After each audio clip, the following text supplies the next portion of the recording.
ಅಷ್ಟೇ. ಯಾವುದೋ ಹೆಣ್ಮಕ್ಳು ಸಿಕ್ಕಿದ್ರೆ ಅಷ್ಟು ಬೇಗ ಬ್ಯಾನ್ ಮಾಡಿಬಿಡ್ತೀರಿ. ನಿಖಿತಾ ತುಕ್ರಾಲ್ ಅಂತ ಒಂದು ಹುಡುಗಿ ಇದ್ಲಲ್ಲ, ಹೀರೋಯಿನ್ ಇದ್ಲಲ್ಲ, ಹೆಂಗೆ ಬ್ಯಾನ್ ಮಾಡಿದ್ರಿ ನೀವು? ಅದು ಹೆಂಗ್ರಿ ಈಗ ಚೇಂಜ್ ಮಾಡಿಬಿಡ್ತೀರಿ? ಯಾರನ್ನು ಬ್ಯಾನ್ ಮಾಡಿಲ್ಲ ಅಂದರೆ ನಿಖಿತಾ ತುಕ್ರಾಲ್ನ ಬ್ಯಾನ್ ಮಾಡಬಾರ್ದಿತ್ತಲ್ವಾ? ಆಯಿತು. ಶ್ರುತಿ ಹರಿಹರನ್ ಹೇಳಿದ್ದೇನು? ಮೀಟು ಆರೋಪ ಅರ್ಜುನ್ ಸರ್ಜಾ ಮೇಲೆ. ಅರ್ಜುನ್ ಸರ್ಜಾ ವಿರುದ್ಧ ಕರೆದಾದರೂ ಕೇಳಿದ್ರೆ ನೀವು? ಇಲ್ಲ. ನೀವೇ ಸರ್ಟಿಫಿಕೇಟ್ ಕೊಟ್ಬಿಟ್ಟು ಶ್ರುತಿ ಹರಿಹರನ್ಗೆ ಬ್ಯಾನ್ ಮಾಡಿದ್ರಿ. ಬ್ಯಾನ್ ಮಾಡಿಲ್ಲ ಅಂತೇನಿಲ್ಲ. ನಿಮಗೆ ಲಾಭ ಆಗೋದಿದ್ರೆ ಬ್ಯಾನ್, ನಿಮಗೆ ತೊಂದರೆ ಆಗದೆ ನಿಮಗೆ ಭಯ ಆಗತ್ತಂದರೆ ಬ್ಯಾನ್ ಇಲ್ಲ. ನಿಮಗೆ ಭಯ ಇದೆ ಅಷ್ಟೇ, ಫಿಲ್ಮ್ ಚೇಂಬರ್ಗೆ ಭಯ ಇದೆ ಅಷ್ಟೇ, ಬೇರೆ ಏನಿಲ್ಲ. ಬನ್ನಿ, ಅನೇಕ ನಾಯಕರು ಈ ಘಟನೆ ಬಗ್ಗೆ ತಮ್ಮ ಮಾತುಗಳನ್ನು ಹೇಳಿದ್ದಾರೆ. ಅದನ್ನು ಒಂದೊಂದಾಗಿ ನಿಮ್ಮ ಮುಂದೆ ಇಡ್ತಾ ಹೋಗ್ತೀನಿ. ಮೊದಲಿಗೆ ಸುದೀಪ್ ಏನು ಹೇಳಿದರು? ಸುದೀಪ್ ಹೇಳಿದರು, ಫಿಲಮ್ ಚೇಂಬರ್ ನ್ಯಾಯ ದೊರಕಿಸುವ ಕೆಲಸ ಮಾಡಲಿ, ಆದರೆ ನ್ಯಾಯ ದೊರಕಿಸುವಂಥ, ಜಡ್ಜಾಗಿ ನಿಲ್ಲುವಂಥ ಆ ನೈತಿಕತೆಯಲ್ಲಿ ಕಾಣ್ತಿಲ್ಲ ಫಿಲ್ಮ್ ಚೇಂಬರ್. ಅದೊಂದು ರೀತಿಯಲ್ಲಿ ಪಾಪ ಯಾರ್ಯಾರ್ದೋ ಕೈವಶ ಆದಂಗಿದೆ. ಅವರು ಒಂದು ವೇಳೆ ಅವ್ರ ನಿರ್ಧಾರ ಕೈಗೊಂಡ್ರೆ ಅವ್ರನ್ನ ಕೇಳೋರು ಯಾರಿಲ್ಲ ಅಂಥ ಪರಿಸ್ಥಿತಿಯಲ್ಲಿದೆ. ಆದರೆ ಒಂದು ಮಾತನ್ನು ಹೇಳ್ತಾರೆ ನೋಡಿ, ಇಲ್ಲಿ ಬ್ಯಾನ್ ಪ್ರಶ್ನೆ ಅಲ್ಲ, ಇಲ್ಲಿ ಆಗಬೇಕಾಗಿರೋದೇನು? ನ್ಯಾಯ ಅನ್ಯಾಯದ ಪ್ರಶ್ನೆ. ಅನ್ಯಾಯ ಯಾರಿಗಾಗಿದೆ? ರೇಣುಕಾಸ್ವಾಮಿ ಕುಟುಂಬಕ್ಕೆ ಅನ್ಯಾಯವಾಗಿದೆ. ಆತ ಮೃತಪಟ್ಟಿದ್ದಾನೆ. ಮೃತ ರೇಣುಕಾಸ್ವಾಮಿ ಕುಟುಂಬಕ್ಕೆ ನ್ಯಾಯ ಸಿಗಬೇಕು. ಜೆಂಟ್ಲ್ಮನ್ ಮಾತು. ಕೊಲೆ ಕೇಸ್ ಹೊರಬರೋಕ್ಕೆ ಪೊಲೀಸರು ಕಾರಣ. ಆಫ್ಕೋರ್ಸ್ ನೋಡಿ ವೀಕ್ಷಕರೇ, DCP, ACP ಮತ್ತು ದಯಾನಂದ್, ಈ 3 ಪೊಲೀಸ್ ಆಫೀಸರ್ಗಳು ಬಹಳ ಮುಖ್ಯ ಕಾರಣ ಈ ಕೇಸ್ ಹೊರಬರೋದಕ್ಕೆ. ನೆನಪಿಡಿ, ಇದನ್ನು ಮುಚ್ಚಾಕುವಂಥ ಆರಂಭಿಕ ಪ್ರಯತ್ನ ರಾಜಕಾರಣಿಗಳಿಂದ ಆಗಿತ್ತು. ಕೊನೆಗೆ ಮುಖ್ಯಮಂತ್ರಿಗಳು ಕೂಡ ಭಾಳ ಖಡಕ್ಕಾಗಿ ನಿಂತ ಕಾರಣಕ್ಕಾಗಿ ನಡಿ ಈಗ ಶುರು ಮಾಡೋಣ. ಕೇಸರಿಯಿಂದ ಮನೋಲ್ಲಾಸ ಮನಸ್ಸು ಮತ್ತೇರಿ ಕುಣಿದಾಡಿದೆ ನೋಡು, ಮನಸ್ಸು ಮತ್ತೇರಿ ಕುಣಿದಾಡಿದೆ ನೋಡು. ಕ್ಷಣ ಕ್ಷಣವೂ ಆಚರಿಸಿ ಕೇಸರಿ ಹಬ್ಬ. ವಿಮಲ್ ಬಾಯಲ್ಲಿ ಹೇಳಿ ಕೇಸರಿ. ಇದು ಹೊರಬಂದಿದೆ. ಕೊಲೆ ಕೇಸ್ ಹೊರಬರೋಕ್ಕೆ ಪೊಲೀಸರು ಕಾರಣ. ಸರೆಂಡರ್ ಆಗಿದ್ರಲ್ಲ 4 ಜನ, ಅಲ್ಲೇ ಏಮಾರಿಸುವಂಥ ಎಲ್ಲ ಅವಕಾಶಗಳಿತ್ತು. ಬಟ್ ಪೊಲೀಸರು ಅದಕ್ಕೆ ಅವಕಾಶ ಕೊಡಲಿಲ್ಲ.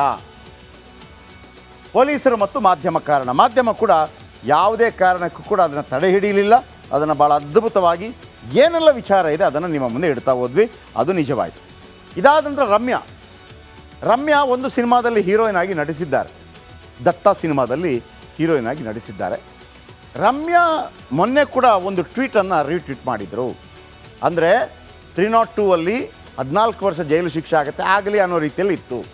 ಈಗ ಒಂದು ಸಂದರ್ಶನದಲ್ಲಿ ಅವರು ಹೇಳಿದ್ದಾರೆ, ದರ್ಶನ್ರನ್ನು ಹೈಪ್ ಮಾಡುವಷ್ಟು ಅಭಿಮಾನಿ ಬಳಗವಿಲ್ಲ. ನೀವು ಖಾಲಿ ಹೇಳ್ತಾ ಇದ್ದೀರಷ್ಟು ಅಷ್ಟೇನಿಲ್ಲ, ಸುಮ್ಮನೆ ಇದು ಬಿಲ್ಡಪ್ಪು ಅನ್ನುವಂಥ ರೀತಿಯಲ್ಲಿ ಮಾತಾಡಿದ್ದಾರೆ. ಅಂದರೆ ಪೇಯ್ಡ್ ಅಭಿಮಾನಿಗಳು ಅಂತ. ಯಾರ್ಯಾರು ಹಚ್ಚಾಕಿಸ್ಕೋತಾರೆ ಅವರಿಗೆ ದುಡ್ಡು ಕೊಡೋದು, ರಿಕ್ಷಾದಲ್ಲಿ ಹೆಸರು ಹಾಕ್ಕೊಂಡ್ರೆ ದುಡ್ಡು ಕೊಡೋದು.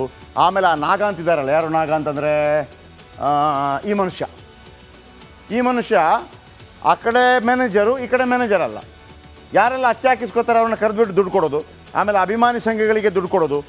ಆಮೇಲೆ ಅಭಿಮಾನಿ ಸಂಘಗಳಿಗೆ ಯಾರು ದುಡ್ಡು ಕೊಡೋದು? ದರ್ಶನ್ ಪಿಕ್ಚರನ್ನು ಪ್ರೊಡ್ಯೂಸ್ ಮಾಡಿದವರಿಗೆ ಒಂದು ಬರೆ ಕೊಡ್ತಾ ಇರಬೇಕು, 2.5 ಲಕ್ಷ 3.5 ಲಕ್ಷ ಹಿಂಗೆಲ್ಲ ಇರುತ್ತೆ.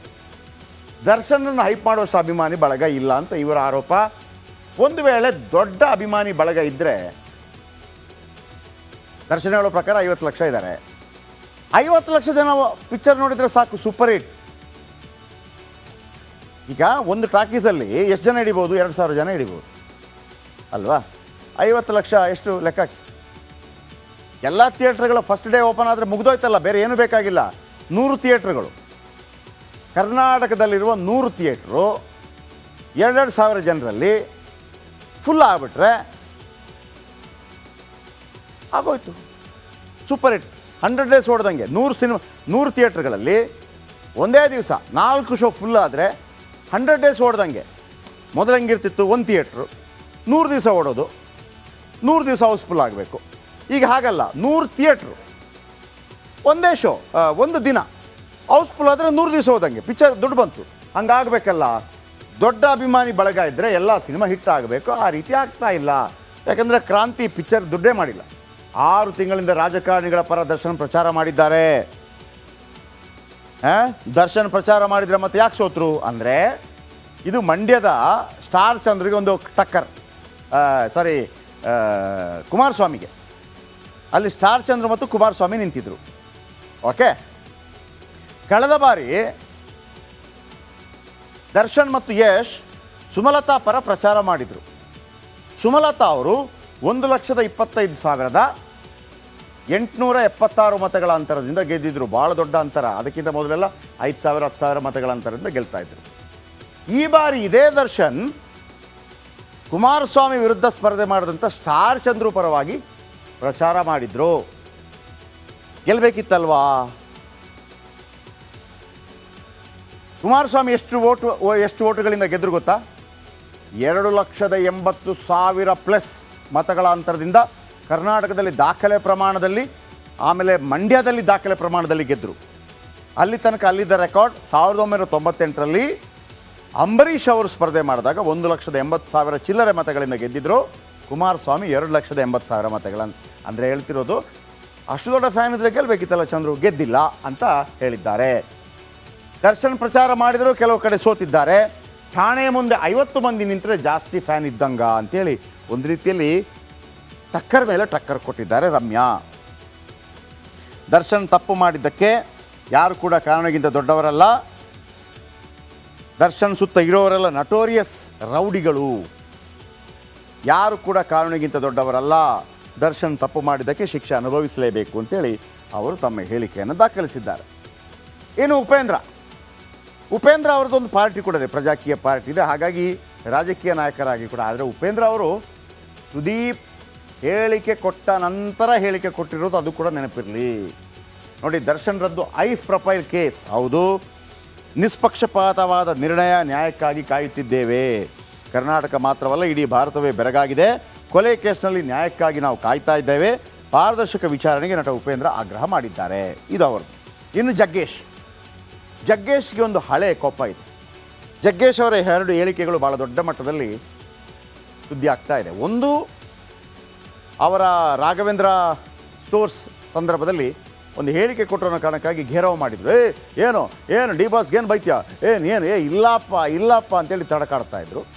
ಅದಕ್ಕಿಂತ ಮೊದಲು ಒಂದು ಹೇಳಿಕೆಯನ್ನು ಅವ್ರು ಕೊಟ್ಟಿದ್ರು. ಈ ದರ್ಶನ್ ಹೆಂಗಿದ್ದ ಗೊತ್ತಾ, ಒಂದು ದಿವಸ ಒಂದು ಹೀರೋಯಿನ್ ಮನೆಯಲ್ಲಿ ಚಪ್ಪಲಿ ಇಲ್ಲದೆ ನಿಲ್ಲಿಸಿದ್ರು, ನಾನು ಕಾಪಾಡಿದ್ದು, ಹೀಗೆಲ್ಲ ಹೇಳಿಕೆಯನ್ನು ಕೊಟ್ಟಿದ್ರು. ಮತ್ತೆ ಒಂದು ಟ್ವೀಟ್ ಮಾಡಿದರು. ಏನು, ಮದಕ್ಕೆ ಕರುಣೆ ಇಲ್ಲ, ಪಾಪಕರ್ಮ ಅವನ ಸುಡುತ್ತದೆ. ಅಂದರೆ ಅವರು ಬೇರೆ ರೀತಿಯಲ್ಲಿ ಒಂದು ಹೇಳಿಕೆಗಳನ್ನು, ರಾಮಾಯಣ ಮಹಾಭಾರತ ಬೇರೆ ಬೇರೆ ತುಣುಕುಗಳನ್ನು, ಯಾರನ್ನು ಕೊಲ್ಲುವ ಹಕ್ಕು ನಮಗಿಲ್ಲ, ಡೈರೆಕ್ಟ್ ದರ್ಶನ್ಗೆ ಹಿಟ್ಟು. ಕರ್ಮ ಜೀವನದ ಹಿಂದೆ ಹಿಂಬಾಲಿಸುತ್ತದೆ. ಕಲಿಯುಗದಲ್ಲಿ ದೇವರು ಕಲ್ಲಲ್ಲ, ಎಲ್ಲ ಕರ್ಮಕ್ಕೂ ತಕ್ಷಣ ಫಲಿತಾಂಶ ಸಿಕ್ಕೇ ಸಿಗತ್ತೆ ಅಂಥೇಳಿ ಕುಟುಕಿದ್ದಾರೆ. ಯಾರನ್ನ? ದರ್ಶನ್ನ. ಇನ್ನು ಉಮಾಪತಿ ಅವ್ರನ್ನ ತಗಡೆ ಅಂತ ಕರೆದಿದ್ರು. ಉಮಾಪತಿಯವರು ರಾಬರ್ಟ್ ಸಿನಿಮಾದ ಪ್ರೊಡ್ಯೂಸರ್. ಉಮಾಪತಿ ಪುಟ್ಟ ಶ್ರೀಮಂತ. ಆಮೇಲೆ ಬೊಮ್ಮನಹಳ್ಳಿಯಲ್ಲಿ ಅವರು ಪ್ರಚಾರಕ್ಕೆ ಎಲೆಕ್ಷನ್ ನಿಂತಿದ್ದರು. ಬೊಮ್ಮನಹಳ್ಳಿಯಲ್ಲಿ ಸತೀಶ್ ಗೌಡ ಅಂತಿದ್ದಾರೆ, ಸತೀಶ್ ರೆಡ್ಡಿ ಗೆದ್ದಿದ್ದಾರೆ BJPಯಿಂದ. ಸತೀಶ್ ರೆಡ್ಡಿ ಇವರ ಆಪ್ತ, ಯಾರ? ದರ್ಶನ್ ಅವರ ಆಪ್ತ. ಅದೇ BJPಯಿಂದ ಅವರು ನಿಂತರೆ ಉಮಾಪತಿ ಗೌಡರು ಕಾಂಗ್ರೆಸ್ಸಿಂದ ನಿಂತಿದ್ದರು. ಸೋತರು ಉಮಾಪತಿ ಗೌಡರು, ಅದು ಬೇರೆ ವಿಚಾರ. ಆದರೆ ಆ ಹೆಸರಿಗೆ ಸಂಬಂಧಪಟ್ಟ ಹಾಗೆ ಕಾಟೇರ ಸಿನಿಮಾದ ವಿಜಯೋತ್ಸವ ಸಂದರ್ಭದಲ್ಲಿ ಮಂಡ್ಯದಲ್ಲಿ ತಗಡೆ ಅಂತ ಹೇಳಿದರು. ಆಗ ಅವರು ಹೌದು, ನಾವು ಚಿನ್ನದ ತಗಡೆ ಯಾಕೆ ಆಗಬಾರ್ದು ಅನ್ನುವಂಥ ಹೇಳಿಕೆ ಕೂಡ ಒತ್ತು ಕೊಟ್ಟಿದ್ದರು. ಇವತ್ತು ಅದಕ್ಕೆ ಟಕ್ಕರ್ ಕೊಟ್ಟಿದ್ದಾರೆ. ಏನು, ಪ್ರತಿಯೊಬ್ಬರಲ್ಲೂ ವಿಷ್ಣುವಿನ ತಾಳ್ಮೆ ಇರಲಿ, ಟಕ್ಕರ್ ಇದು. ಆದರೆ ನರಸಿಂಹನ ಕೋಪ ಮರೆಯಬೇಡ ಅಂಥೇಳಿ ಒಂದು ರೀತಿಯಲ್ಲಿ ಟಕ್ಕರ್ ಕೊಟ್ಟಿದ್ದಾರೆ. ಈಗ ಗೊತ್ತಾಯ್ತಾ ದರ್ಶನ್ ತಗಡು ಯಾರು ಅಂತ ಅನ್ನುವಂಥ ರೀತಿಯಲ್ಲಿ. BC ಪಾಟೀಲ್ರು, ಈ BC ಪಾಟೀಲ್ರ ಹೇಳಿಕೆ ಮಾತ್ರ ನನಗೆ ಭಾಳ ಆಶ್ಚರ್ಯ ಉಂಟು ಮಾಡುತ್ತೆ. ಮತ್ತು ಒಂದು ರೀತಿಯಲ್ಲಿ ಜೆಂಟ್ಲ್ಮ್ಯಾನ್ ಕಾಮೆಂಟ್. ಯಾಕಂದರೆ BC ಪಾಟೀಲ್ ರೈತ ಮಂತ್ರಿ ಆಗಿದ್ದಾಗ ಇದೇ ದರ್ಶನ್ ಅವರನ್ನು ರೈತ ರಾಯಭಾರಿಯನ್ನಾಗಿ ಮಾಡಿದರು. ಅವ್ರು ಹೇಳ್ತಾರೆ, ಒಂದು ಕಾಲದಲ್ಲಿ ನಾನು ಪೊಲೀಸ್ ಆಗಿದ್ದೆ, ಇದೇ ಯಶವಂತಪುರದಲ್ಲಿ ಪೊಲೀಸ್ ಆಗಿದ್ದರು ಇವರು. ಇಲ್ಲಿ ಯಾರೂ ಕಾನೂನಿಗಿಂತ ದೊಡ್ಡವರಲ್ಲ. ರೇಣುಕಾಸ್ವಾಮಿ ಹತ್ಯೆ ತಪ್ಪು, ಇದು ಕ್ಷಮಿಸಲಾಗದ ಕೃತ್ಯ. ರೇಣುಕಾಸ್ವಾಮಿ ಕುಟುಂಬಕ್ಕೆ ನ್ಯಾಯ ಸಿಗಬೇಕು, ತಪ್ಪಿತಸ್ಥರಿಗೆ ಕಾನೂನು ಪ್ರಕಾರ ಶಿಕ್ಷೆ ಆಗಬೇಕು ಅಂತ ಹೇಳಿದ್ದಾರೆ. ಇದಾದ ನಂತರ ರಾಮ್ ಗೋಪಾಲ್ ವರ್ಮ, ನಿಮ್ಗೆ ಗೊತ್ತಲ್ಲ ರಾಮ್ ಗೋಪಾಲ್ ವರ್ಮ, ಶಿವ ಪಿಕ್ಚರ್ನ ಡೈರೆಕ್ಟ್ರು, ಆರಂಭದ ಶಿವ, ಆಮೇಲೆ ಸರ್ಕಾರ್, ರಂಗೀಲಾ, ತುಂಬ ಪಿಕ್ಚರ್ ಗೊತ್ತಿದೆ ನಿಮಗೆ.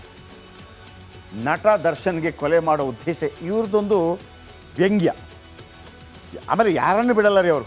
ಆ ಮನುಷ್ಯ ರಾಮ್ ಗೋಪಾಲ್ ವರ್ಮ ಅಷ್ಟೇ ಟ್ಯಾಲೆಂಟೆಡ್, ಯಾರನ್ನು ಬಿಡಲ್ಲ, ವಾದ ವಿವಾದಗಳಿಗೆ ಗುರಿ ಆಗ್ತಾರೆ, ಆದರೆ ಹೇಳೋ ಮಾತನ್ನು ಹೇಳ್ತಾರೆ. ನೋಡಿ, ನಟ ದರ್ಶನ್ಗೆ ಕೊಲೆ ಮಾಡೋ ಉದ್ದೇಶ ಇರಲಿಲ್ಲ, ಅಚಾನಕಾದ ಕೊಲೆಯಿಂದ ಪಾಪ ದಿಗಿಲುಗೊಂಡಿದ್ದಾರೆ, ಅವಸರದ ಎಡವಟ್ಟುಗಳೇ ಕೊರಳಿಗೆ ಸುತ್ತಿಕೊಂಡಿದೆ. ನೋಡಿ, ನಾವು ಸಿನಿಮಾ ತೆಗೆಯೋ ಮೊದಲು ಕತೆ ಆರಿಸ್ತೀವಿ.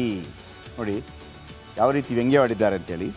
ನಾವು ಸಿನಿಮಾ ತೆಗೆಯೋ ಮೊದಲು ಕತೆ ಆರಿಸ್ತೀವಿ, ನಂತರ ಚಿತ್ರಕಥೆ